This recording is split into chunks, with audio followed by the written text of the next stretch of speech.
I wanted to shoot a quick video on how to use my weekly planner. This is unlike many other homeschool planners that are available in that it's designed to be used in collaboration with your student. So this is just an example I've pulled out. If you bought the annual planner, the step-by-step guide, this is going to be the weekly components that are in there. Or you can simply buy the weekly planner as it is and use it in your homeschool if you're already in a well-established homeschool setup. So the start of every week is this week ahead template. And this is a chance for you to sit down with your student.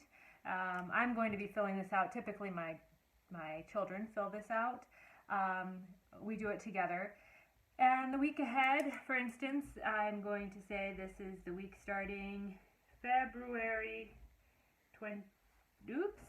March 1st, 2021.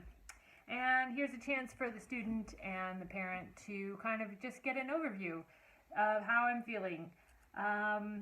School is feeling monotonous lately, and that's just the reality. I think that's pretty standard when it comes to February and March for homeschoolers.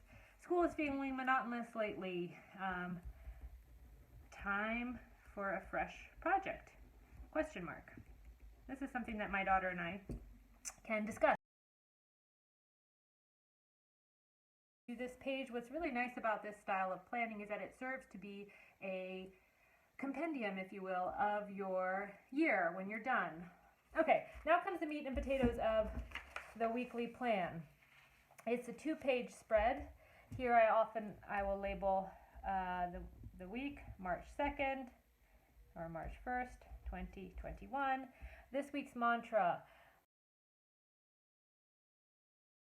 Alright, so this unique system of planning, you end up writing things twice, but in this way you have a major buckets up here, and so it's a good way to just like dump out all of the things that you're thinking that need to get done for you and your student during the course of the week.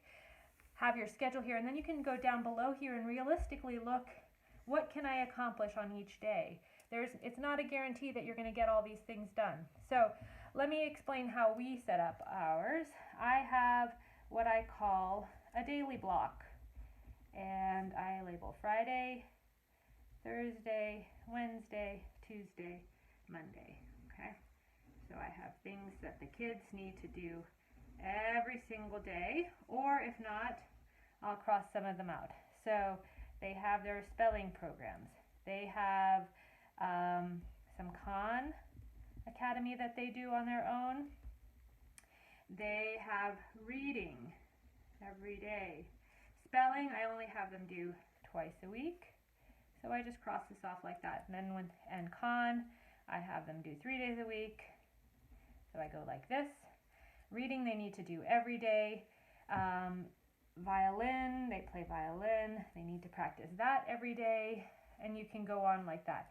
So then we'll get into this, but as a student works, they know that every day they need to go through their list here and check these items off.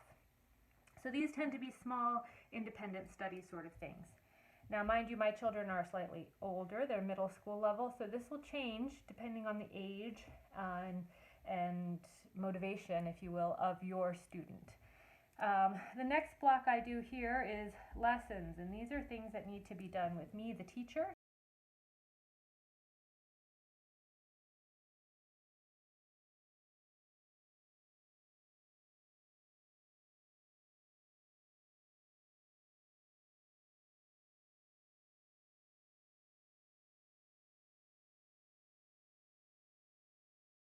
All right, so let's say you've gone through and put all of these out. Now this next most important part is to look at your overview at your weekly schedule. So the kids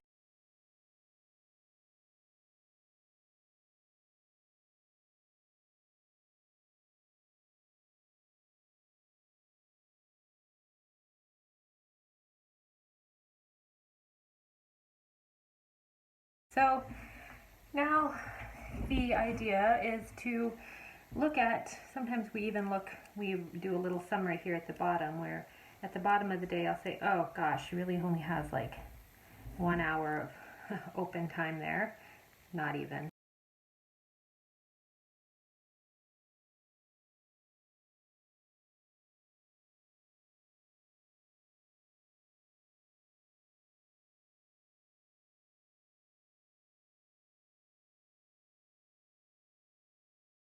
Now we start going through and moving the assignments from up here that we've just this is something even that I can, just as a teacher or parent, can write what I think I need, and she has other work that she can write in here.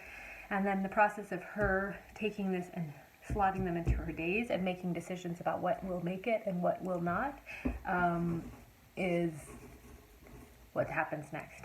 So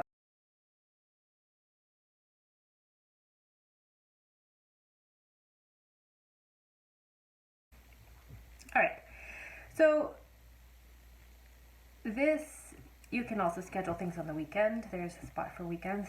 Sometimes it's nice to have coming up next week, find next BYL books.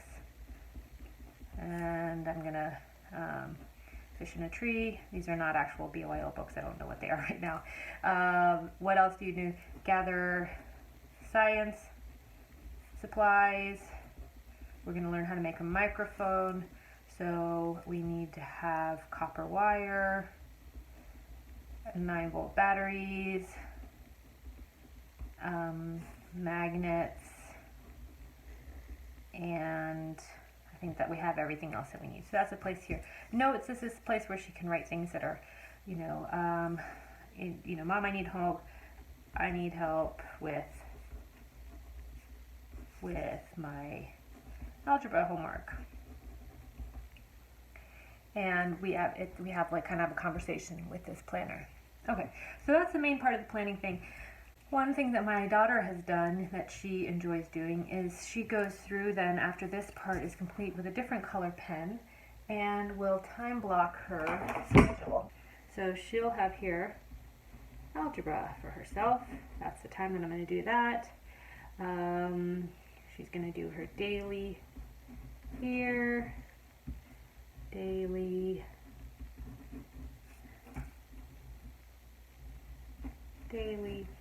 and then she slots in kind of her lessons that way. That's how she works. My other daughter, she just goes through every day, writes the stuff that she needs to do. Oh, what I forgot to write here, every day we need to do lessons.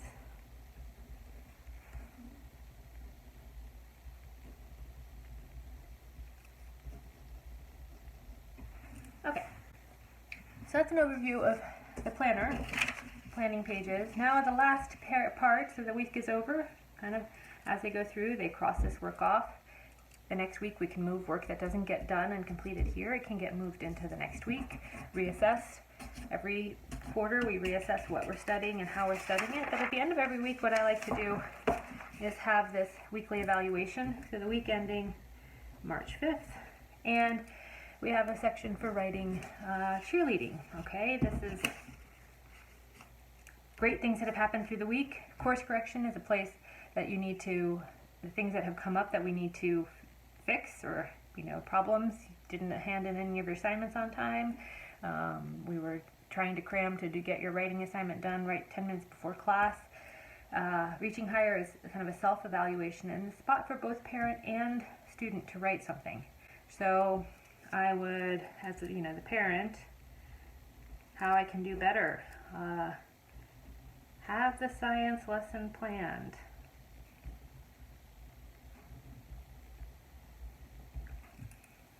Best things about last week. It was gorgeous weather. Had a nice walk. Nice talk, with the new homeschooling family.